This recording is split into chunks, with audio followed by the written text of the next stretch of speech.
I chose CAC because really the mission that it had about serving people in the greater Chicagoland area and also Illinois, and just the diversity of work. I think I like the public interest focus of working at different levels of government. And when I originally talked to the staff, I realized that Illinois has a pretty complex system and many units of government, so I thought it'd be a challenge.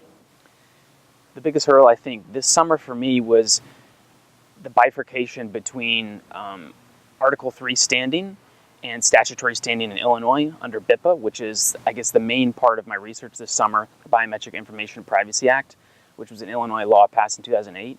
And so when you're determining how you can bring a cause of action, you have to have standing either at the state or federal level. And federal courts are interpreting it under the federal standard, and Illinois courts are interpreting it under the state standard.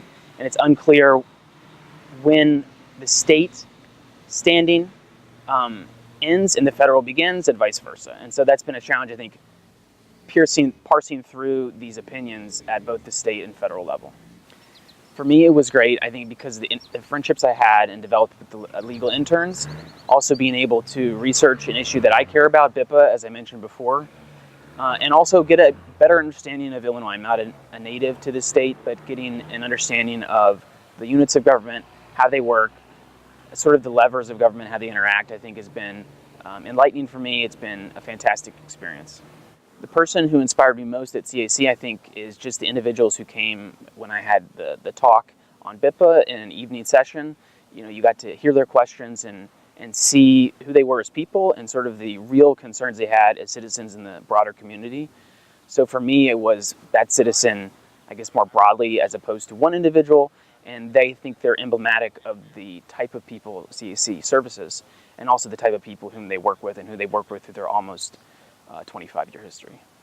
I think CAC is great. I think it's a wonderful organization, and what I've heard is that it's only one of two in the United States, and it's important that we continue to make it strong, particularly when Illinois has many issues, and obviously Chicago people know about around the country, and not being from Chicago, I've known about Chicago for a long time, but also in our communities, and so those are really, I think, the bulwark of the counties surrounding Chicago and also the economic engine of this state. And so the more we can have the levers of government, as I mentioned before, work properly for the people whom they're supposed to work properly for, I think that benefits all of us. And that's a public good that we can all and should all support. My name is Joseph Hawkins. I'm a Pilley Fellow this summer at CAC. I just graduated from Northwestern Pritzker School of Law in Chicago. And this fall, I'll be starting with Mayor Brown, Chicago's office.